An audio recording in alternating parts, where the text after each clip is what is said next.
So guys இன்னைக்கு Bigg Boss season 9ல் Pongal celebration வந்து எல்லாருமே வந்து பண்ணியிருக்காங்க. இந்த ஒரு பொங்கல் செலிப்ரேஷனில் நிறைய டாஸ்க் மாதிரி வந்து வச்சுருந்தாங்க. ஸோ கயிறு எழுப்புதல் போட்டி, அதுக்கப்புறம் வந்து கோலம் போடுறது, அது மாதிரி நிறைய டாஸ்க் வந்து வச்சுருந்தாங்க. ஸோ அந்த போட்டியில் 3 டீமாக செப்பரேட் பண்ணி அதில் யார் வின்னர் அப்படின்னு சொல்லிட்டு சூஸ் பண்ணியிருந்தாங்க. இன்னைக்கு லைவ்ல இந்த செலிப்ரேஷன் பண்ணும்போது காலையில் வந்து பொங்கல் வச்சுருந்தாங்க. அப்போ வினோத் வந்து திவாகரை பாடி ஷேமிங் பண்ணுற மாதிரி நிறைய காமெடி வந்து பண்ணியிருப்பாரு. காலையில் வந்து இது ரொம்ப பெரிய பிரச்சனையாக இருக்கும். அதுக்கப்புறம் பொங்கல் செலிப்ரேஷனாக வந்து நடந்தது. அதுக்கப்புறம் மதியம் பிரவீனும் வந்து திவாகரை வந்து நல்லா பாடி ஷேமிங் வந்து பண்ணியிருப்பாரு. பதிலுக்கு திவாகர் வந்து பிரவீன் ராஜை பார்த்து வெளி உலக வாழ்க்கையை பற்றி ஒரு வார்த்தையை வந்து விட்டுருப்பாரு. அந்த ஒரு வார்த்தை வந்து ரொம்பவே பர்சனலாக வந்து இருந்துச்சு. ஸோ அந்த ஒரு வார்த்தையை வந்து திவாகர் வந்து சொல்லியிருக்க தேவையில்லை அப்படின்னு சொல்லிட்டு எல்லாருமே வந்து சொல்லியிருக்காங்க. அகைன் நைட் வந்து டாஸ்க்லாம் வந்து நடந்திருக்கு.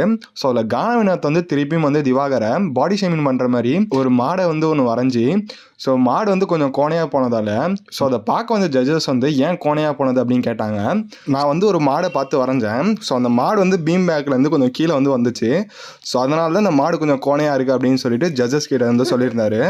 இதுக்கு முன்னாடி இந்த டாஸ்க் வந்து அனௌன்ஸ் பண்ணியிருந்தாங்க. ஸோ அப்போ வந்து பிக் பாஸ் வந்து மாடு கூட வரையலாம் அப்படின்னு சொல்லிட்டு சொல்லியிருந்தாரு. ஸோ அதுக்கு கானா வினோத் இங்கே ஒரு மாடு இருக்குது சார், அதை பார்த்து வரையலாமா அப்படின்னு சொல்லிட்டு திவாகரை கிண்டல் பண்ணுற மாதிரி கானா வினோத் வந்து இதை சொல்லியிருப்பாரு.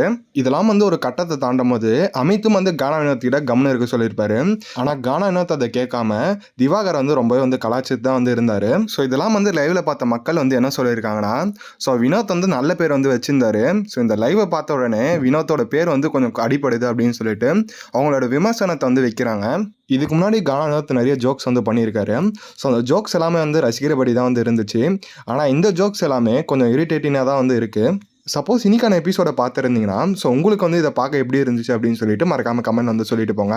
சேனலை சப்ஸ்கிரைப் பண்ணாமல் பார்த்துட்டு இருந்தீங்கன்னா மறக்காமல் சப்ஸ்கிரைப் பண்ணி வச்சுக்கோங்க. Bye guys.